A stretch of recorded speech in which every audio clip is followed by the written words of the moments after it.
أعوذ بالله السميع العليم من الشيطان اللعين الرجيم. بسم الله الرحمن الرحيم. الحمد لله رب العالمين بارئ الخلائق أجمعين باعث الأنبياء والمرسلين، ثم الصلاة والسلام على أشرف الخلق وأعز المرسلين حبيب إله العالمين أبي القاسم المصطفى محمد. اللهم صل على محمد وعلى آل بيته الطيبين الطاهرين المعصومين المنتجبين، سيما بقية الله روحي وأرواح العالمين له الفداء. قال الله الحكيم في محكم كتابه الكريم: بسم الله الرحمن الرحيم. الله لا إله إلا هو الحي القيوم. آمنا بالله صدق الله العلي العظيم. اللهم صل على محمد وآل محمد. Dear mu'mineen and mu'minat, brothers and sisters, Assalamu alaikum wa rahmatullahi wa barakatuh. عظم الله أجورنا وأجوركم بمصابنا بالإمام أبي عبد الله الصادق عليه السلام. May Allah subhanahu wa ta'ala accept us amongst the followers of the Prophet and his progeny, grant us the opportunity to follow them in this world and to visit them, visit their shrines, and to grant us their shafa'ah and intercession in the hereafter, insha'Allah. The shafa'ah of Rasulullah sallallahu alayhi wa sallam and his household, his holy household, insha'Allah. Speaking about Imam As-Sadiq alayhi salam, the Imam is the second teacher after Rasulullah sallallahu alayhi wa sallam to this ummah. The entire ummah, they owe Imam As-Sadiq alayhi salam what they have in terms of theology, in terms of jurisprudence, in terms of many sciences and technologies that we have today as humanity. We owe it to the teachings and the discipline and the encouragements of Imam As-Sadiq alayhi salam. We're not exaggerating when we say today's technology, because the world is well aware of what Muslims brought to today's world, the world of scientists, if you wish. Those who are aware of the history of science would be well aware of what Muslims contributed to the world in today's world in terms of science and technology, medicine and mathematics, algebra and other sciences. And in fact, some of you might be aware that algebra is named from the Arabic word, which is again, most of the words in English that start with al are actually from the Arabic root.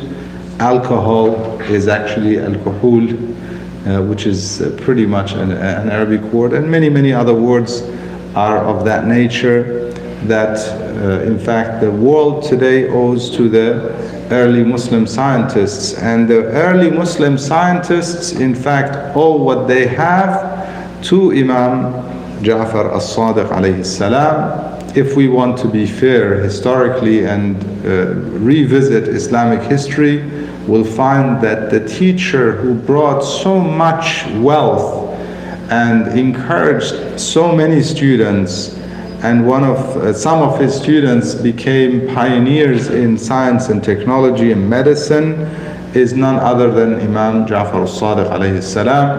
There's in fact a TV series that was made about one of his students, not suggesting that everything that is made in some of those series are necessarily correct. They're in the end of the day stories inspired by a true story, as they say. real life story. However, it is a story made with basically with the scenario written by some professional who tries to follow the trends of the society that we're living in. Nevertheless, one of the students of the Imam, Jabir ibn Hayyan, very known, very famous, who should be, if not, if many people may not be well aware, but he is in fact the father of chemistry, the father of, in fact, pharmaceutical industry, and many other fields. This man, and in fact some fields in mathematics and so on. He was a mathematician, he was a chemist and so on. And he was a direct student of the Imam, and many either direct students or students of the students of the Imam salawatullah wasalamu alayhi, who brought so much wealth to the scientific area and basically to scientists and so on. We owe a lot to the Imam salawatullah wasalamu alayhi. Therefore, he is, after Rasulullah sallallahu alayhi wa sallam, for sure the second teacher of humanity, or the Muslim nation, at least the nation of Rasulullah onwards. Rasulullah sallallahu alayhi wa sallam being the first who brought them from what we call hadith, from the lowest of the low, brought the society to some level of giving significance to science, giving significance to studies, giving significance to education and so on, and making it broader and more accessible and more basically for all classes of the society. In prior nations or prior civilizations, it was exclusive. Studying and seeking knowledge was exclusive to certain classes in the society. In the Muslim Ummah, Rasulullah sallallahu alayhi wa sallam, he says it's an obligation for every believing man and woman, not exclusive to any social class, not exclusive to any gender, which was in fact prior to that, and stayed after that for centuries, basically gender specific. And unfortunately, in some so-called Muslim communities and societies, they still have this discrimination when it comes to the genders, and specifically women and studying and so on, when Rasulullah sallallahu alaihi wasallam clearly stated, طلب العلم فريضة على كل مسلم ومسلمة. He did not make it specific for men, but also he specified for every female and male believer, they should be seeking knowledge. And in line with the teachings of Rasulullah sallallahu alaihi wasallam, and in line with the encouragement of Rasulullah sallallahu alaihi wasallam for the society to seek knowledge, Imam Sadeq alayhi salam became the teacher, the second teacher. Why not his fathers? Why not Amirul Mu'mineen, the brother and the cousin and the successor of Rasulullah sallallahu alayhi wa sallam? It was circumstances. During their time, it was they had to deal with so much political uprisings and fights and wars and so on. So it was a time of lack of settlement, lack of stability in the Muslim Ummah.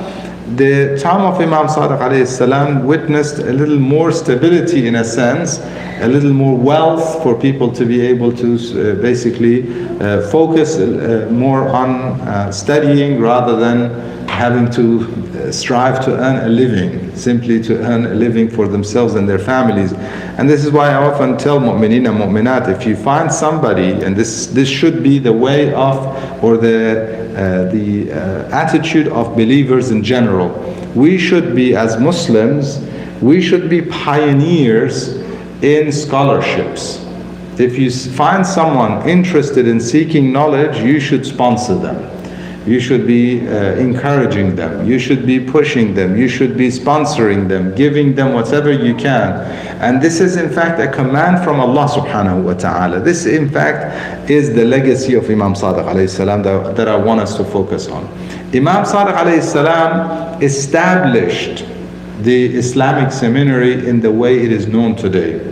he had so many students and circles of studies and classes, and as he was receiving from the followers of Ahlul Bayt, he was receiving the khums that is continuous until today in the school of Ahlul Bayt and is given to the highest ranked scholars. The Imam who was receiving that, most of it he was spending on his students, encouraging those students who are able to spare some time in their life to study, because Allah subhanahu wa ta'ala in the Holy Quran clearly states that from every firqa there should be a group, nafarun, فَلَوْلَا نَفَرَ مِنْ كُلِّ فِرْقَةٍ طَائِفَةٌ.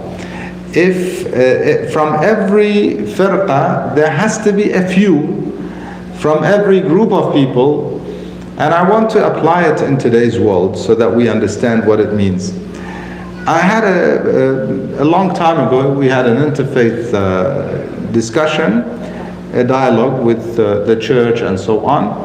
The priest I was speaking to was highly ranked in the church, and it was a very good conversation that we had, very enlightening for myself, and perhaps for both of us. We benefited and shared a lot of wisdom. One of the things that I learned was how his church, perhaps this could be many churches, or it could be his particular church, or basically the church that they belong to.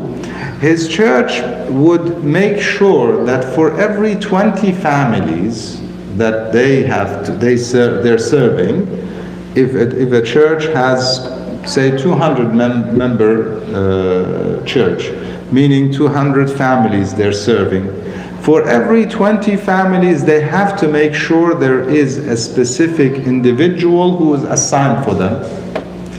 In other words, if this church has 200 people, the church has to hire 10 people to cover those 200 families, to make sure that they are covered for their needs, necessities, whether it be basically having Bible classes for them, whether it be counseling sessions for them, confession sessions if you want, which we don't have or we don't believe in, whatever it may be, having services, providing services for these families. According to his church, they had to offer, for every 20 families, they had to offer one individual who would be in charge of that, basically that group, those families and their affairs. And obviously there would be a head priest who is in charge of all these. You could call them the dedicated Bible students who become more like they start in the service for the church until eventually, perhaps if they graduate, they become priests themselves and so on. When I was looking at those numbers, and then we put it into our communities, at the time I was living in Vancouver in Canada, and I said, so we for our community we need at least 100, based on the size of the community we had in Vancouver. We need at least 100, of which we have, at the time, I think we had 5 or 7. And that's how lacking we are in terms of individuals who can dedicate their times for the community. Now you may ask, how do they even run their affairs? We have people who are getting married, who have people who are getting divorced, we have people who need funeral services. How do we cover these families? How do we do services for these families? Well, what happens is, marriage, we do the minimal work. Meaning what? Just recite the contract. Any premarital counseling and sessions? None. Postmarital? Hardly any. Only when they're about to get divorced. Wal-'iyadhu billah. And we only offer the marriage and what? Divorce. Yeah? From between those, before that, after that, what do we do? Do we offer any services? Hardly anything. That's the reality. Because we don't have the system to support all these families, unfortunately. And same thing if we look at today's, in the city that we're living in.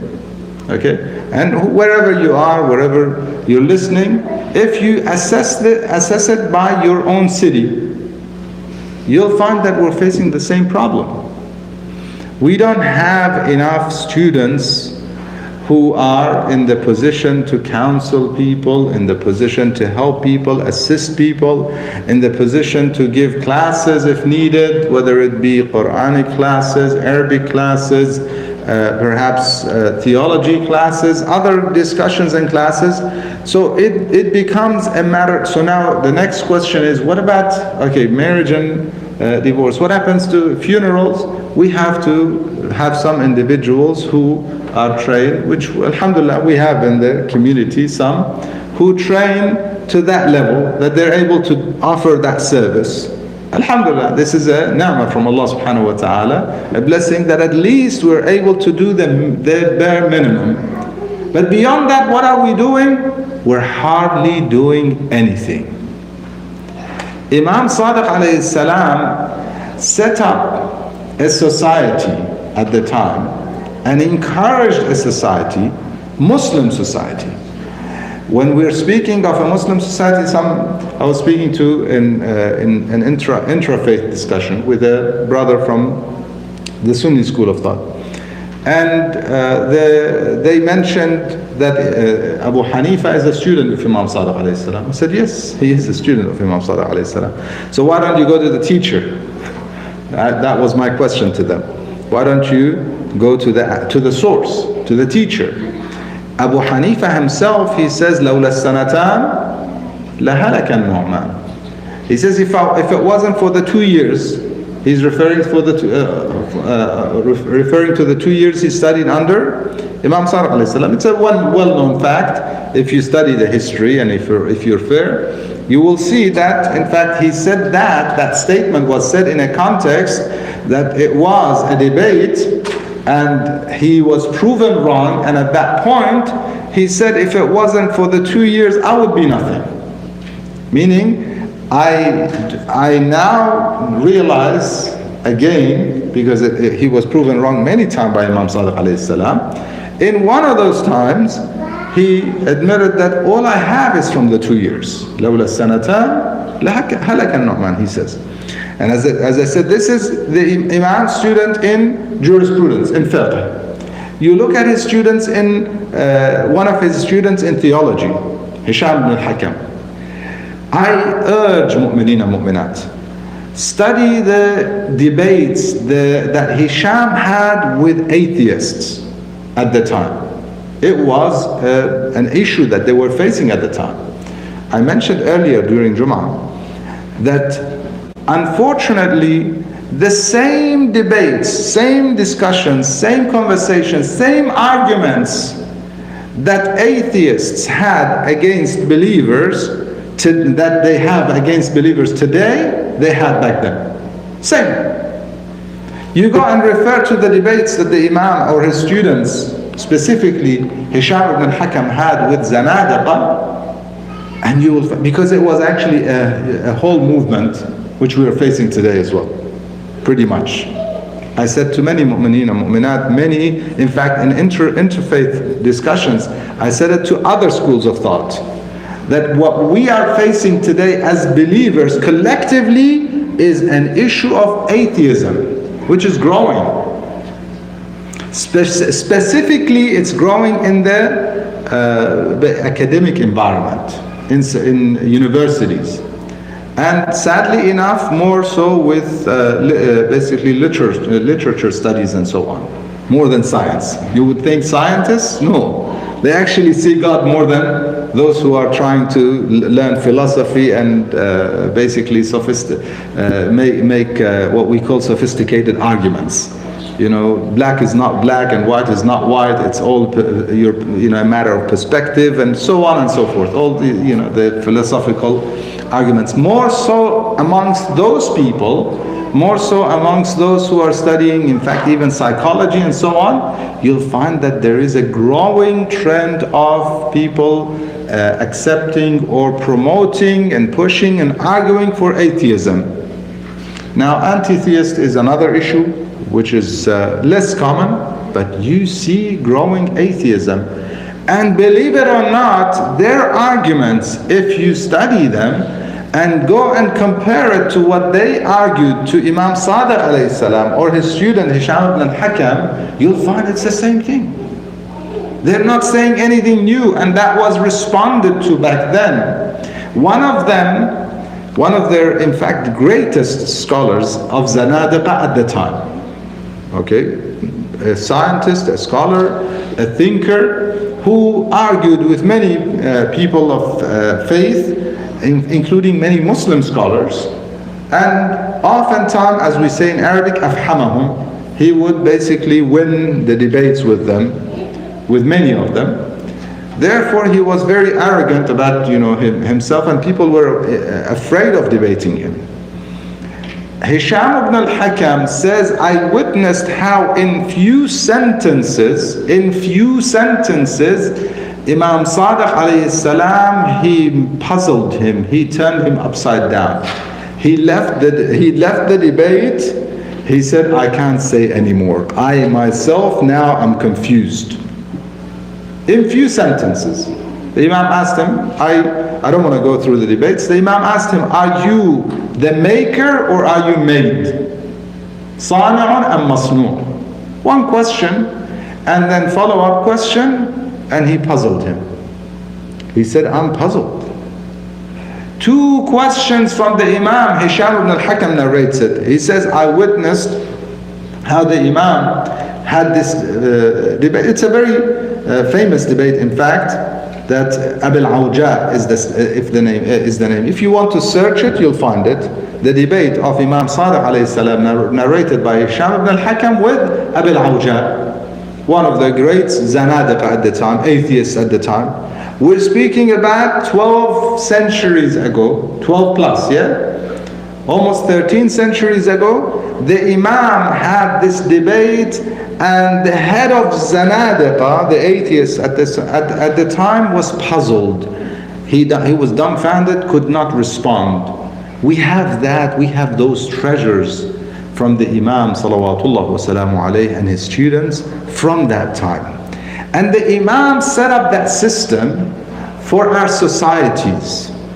He set up a system encouraging his students in numerous fields, and pushing so many students, encouraging them financially, encouraging his lovers and followers to support those financially, to enable them to be, in fact, students and dedicate their lives in order to be able to respond. If it wasn't for them, the hadith from the Imam and from Rasulullah sallallahu alaihi wasallam. The Prophet sallallahu alaihi wasallam, he says, the scholars in my ummah, ulama ummati, there are some different narrations. The one of them I will share says, Ka'anbiya Bani Israel, the least. Some of them say better. I would at least use the kaf. Yeah? They are like the prophets of Bani Israel. In previous they had prophets. After Rasulullah sallallahu alaihi wasallam, there are no more prophets. However, he says the scholars in my ummah are like those. And don't get me wrong, I'm not calling myself a scholar. I'm a student. We have, and I'm not being humble by saying that. I mean what I'm saying. We have scholars who dedicate their lives day and night. Day and night, and I mean day and night. They sleep very few hours, dedicating their lives to responding to issues and expanding their knowledge, therefore spreading so much knowledge. So for you and I to have wealth, to have strength in every field, in every area, to have a response, to have a say, to have an opinion, to feel like you have an identity, and an important identity. In fact, I tell mu'mineen and mu'minat in the school of Ahlul Bayt, we are proud of the fact that we base our discussions and arguments on intellect, the highest level of intellectualism, the highest level. What do I mean by that? In many groups of faith, when it comes to many theological beliefs, when they're stuck, what do they say? You just got to believe. Yeah? And I'm sure you've heard this from many groups of faith. You just gotta believe. Within Muslim Ummah, in other schools of thought, when they're stuck with a dilemma, again, we leave it to the Salaf. They know better. What happened to your aql? Turn it off. Switch it off. It doesn't need to make sense. Leave it to the Salaf. Okay, Salaf had a debate. One of them killed the other. What do I do with that? Oh, no. We just leave that issue alone. We don't want to know about it. In the school of Ahlul Bayt, none of that is in fact allowed. We rely on aql. We need to use our intellect. In fact, for our theology, our belief, including some of our beliefs in the early history of Islam. What do I mean by that? The Imam salawatullah wa salamu alayhi taught Hisham ibn al-Hakam, one of his students. Hisham was very strong in debating. Some people have this malaka, this gift, godly gift. They're able to debate well. Hisham had that ability. So the Imam encouraged him and taught him many in areas, many fields he was able to debate with Zanadiqa and so on. One of the areas that he supported him and encouraged him, and because of it he called him Marhaban binasirina. The Imam welcomed him saying, welcome our supporter, one who is supporting the Imams of Ahlul Bayt, the family of Rasulullah sallallahu alayhi wa sallam. Hani'an lah. He says, the Imam encouraged him, the area is what? Wilaya. One of the issues that we have in the school of Ahlul Bayt is that after Rasulullah sallallahu alayhi wa sallam, there is divine wilaya. There is divine leadership. In fact, we believe divine leadership is with godly chosen figures. Meaning what? God chooses the prophet. Anyone debates that? Nobody argues against that. In the school of Ahlul Bayt, and Hisham, this great student of the Imam, debated this and in fact proved in terms of logically, intellectually and logically proved to everyone, and I challenge anyone on a logical level. Don't come and tell me, no, we gotta believe, forget the history, leave the history alone, these are the khulafat, this is what happened, leave it alone. No, use your intellect. Hisham, using the intellect, using logic, he proved that the only khulafa of Rasulullah sallallahu alayhi wa alihi wasallam who can be given the title of Khalifa and who has authority as a Khalifa of Rasulullah sallallahu alayhi wa sallam, not as a king, not as a president, not as a prime minister, as an authority from God, because he's representing the Prophet of God. He says he has to be chosen by God. That individual cannot be chosen in a saqifa, get together a few people and give him bay'ah, you are the Khalifa of Rasulullah. No, that cannot happen. It cannot be chosen for one gives it to the other. I like you, you supported me, now I give it back to you. That doesn't work. It cannot be 6 people, put them in a group of, in a room, and they have to choose one. If they don't, kill all of them.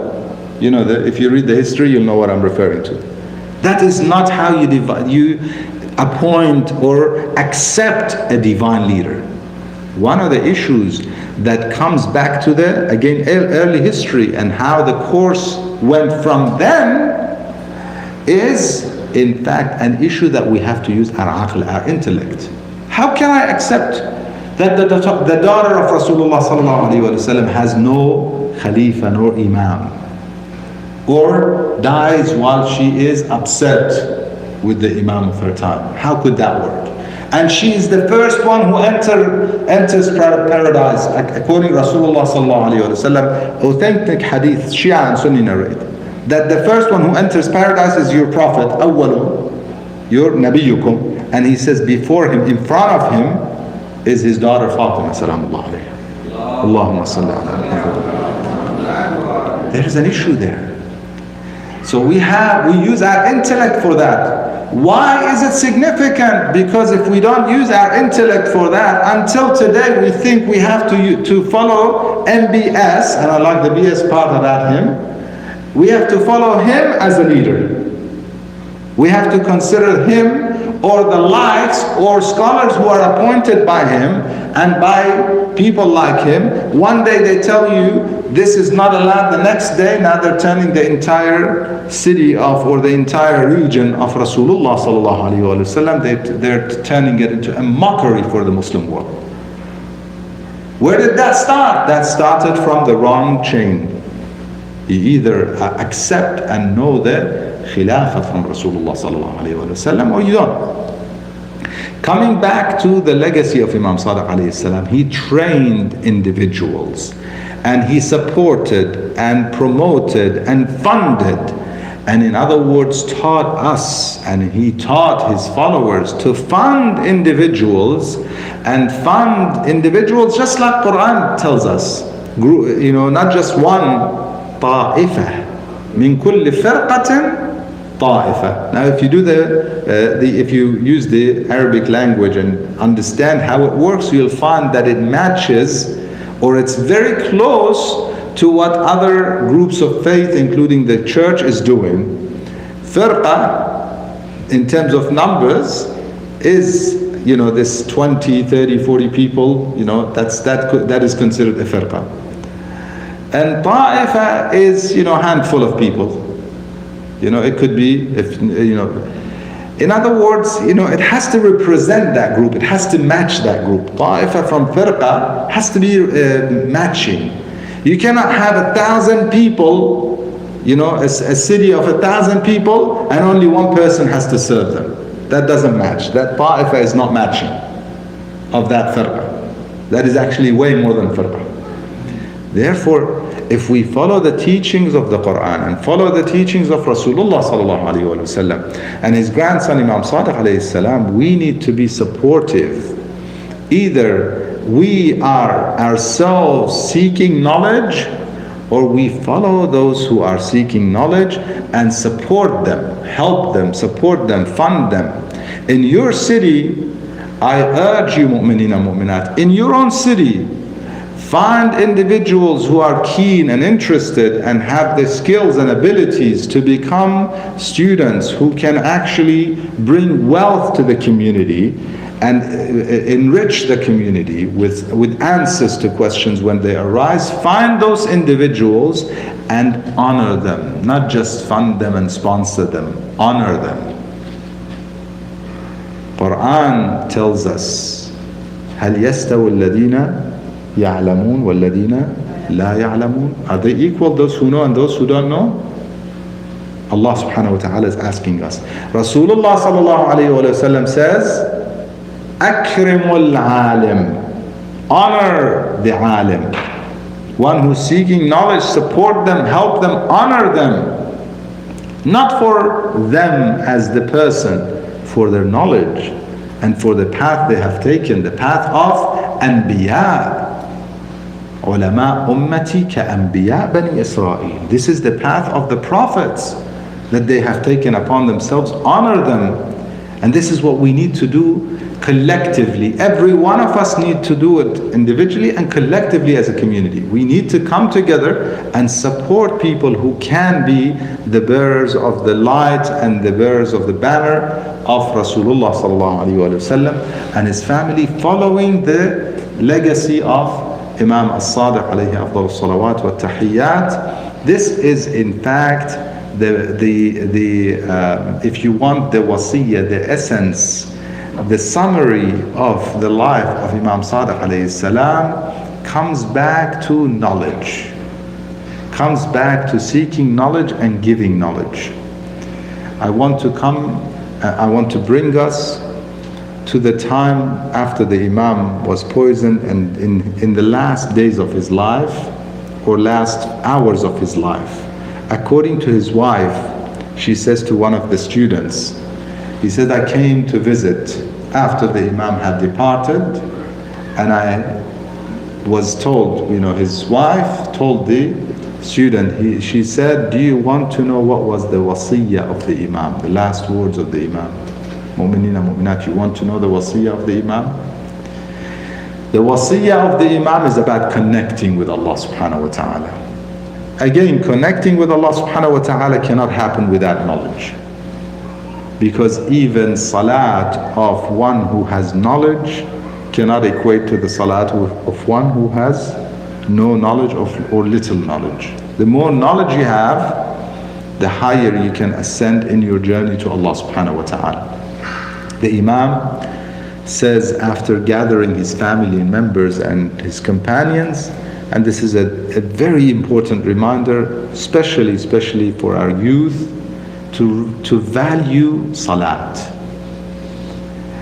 There is a concept which inshallah we understand through this hadith, and we understand and we expand and learn about and learn how to respond about, which is the concept of shafa'ah.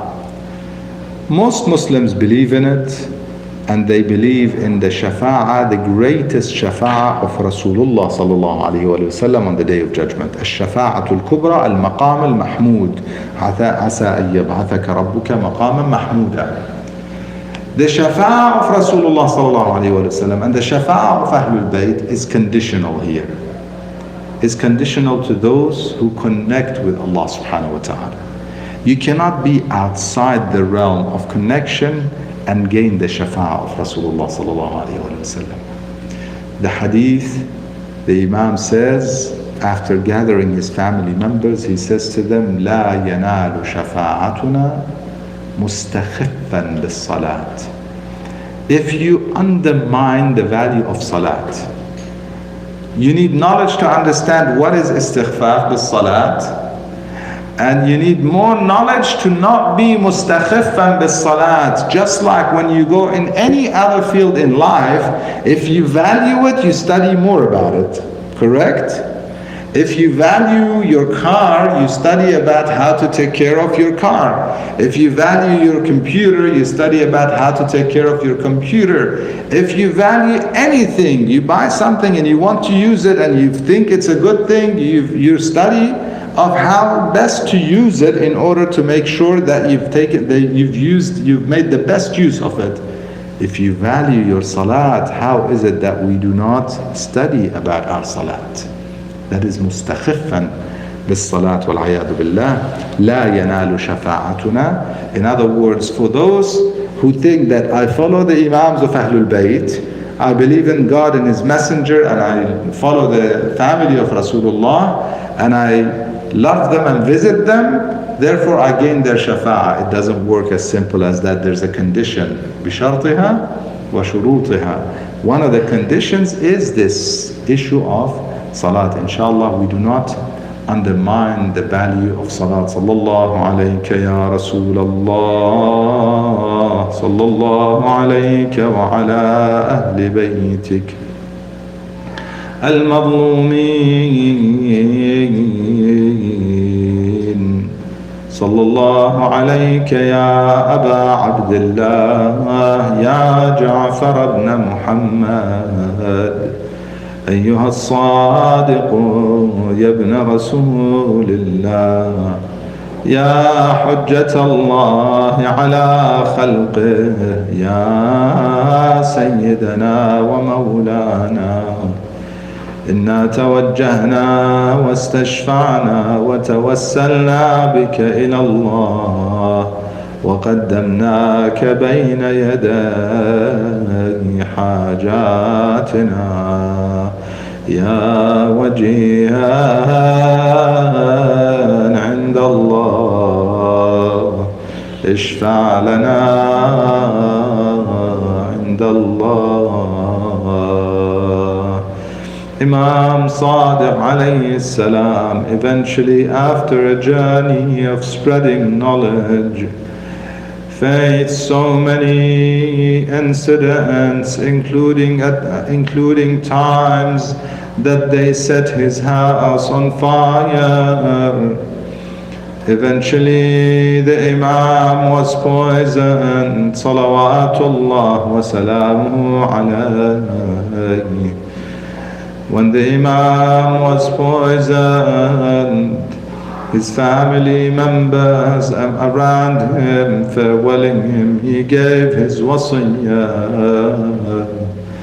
Yet the Imam reminded us again and again in his life about his grandfather, Abu Abdullah al-Husayn.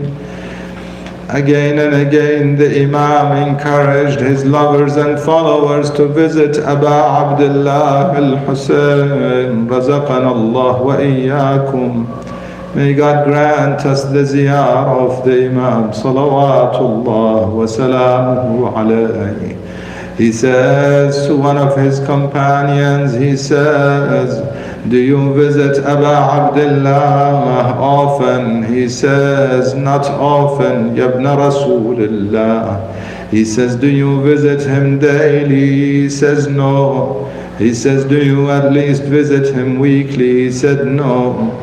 He said, do you visit him at least once a year? He says, sometimes. The Imam says, Ma ashfaakum bil Husayn. How undutiful you are to Imam Hussein alayhi salam, the Imam that we owe our religion, our faith. Through his sacrifices, Islam was saved. The Imam says to him, even if you've lived far away, what stops you from facing the shrine of Abu Abdullah, facing Karbala and saying, Assalamu alayk, Ya Abu Abdullah.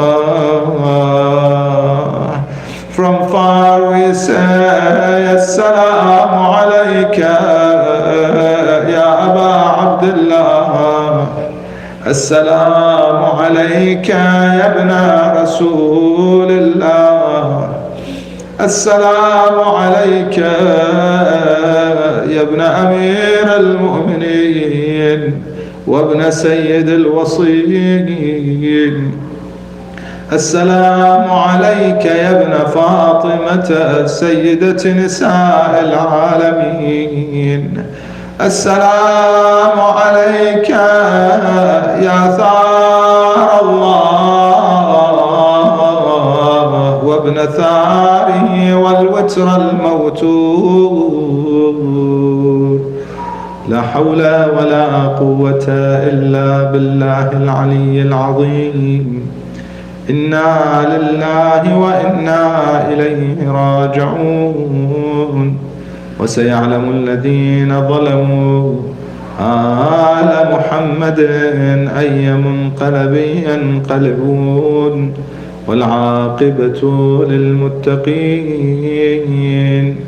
نسألك اللهم وندعوك باسمك العظيم الأعظم الأعز الأجل الأكرم، إلهي بمحمد وعلي وفاطمة والحسن والحسين وبالتسعة المعصومين من ذرية الحسين، استجب دعواتنا يا الله يا الله يا رحمن يا رحيم يا مقلب القلوب، ثبت قلوبنا على دينك يا الله. اهدنا لمراضيك، جنبنا معاصيك، شاف مرضانا، ارحم موتانا، عجل فرج مولانا صاحب العصر والزمان، بحرمة السورة المباركة الفاتحة تحفها صلوات. اللهم صل على محمد وعلى آله. بسم الله.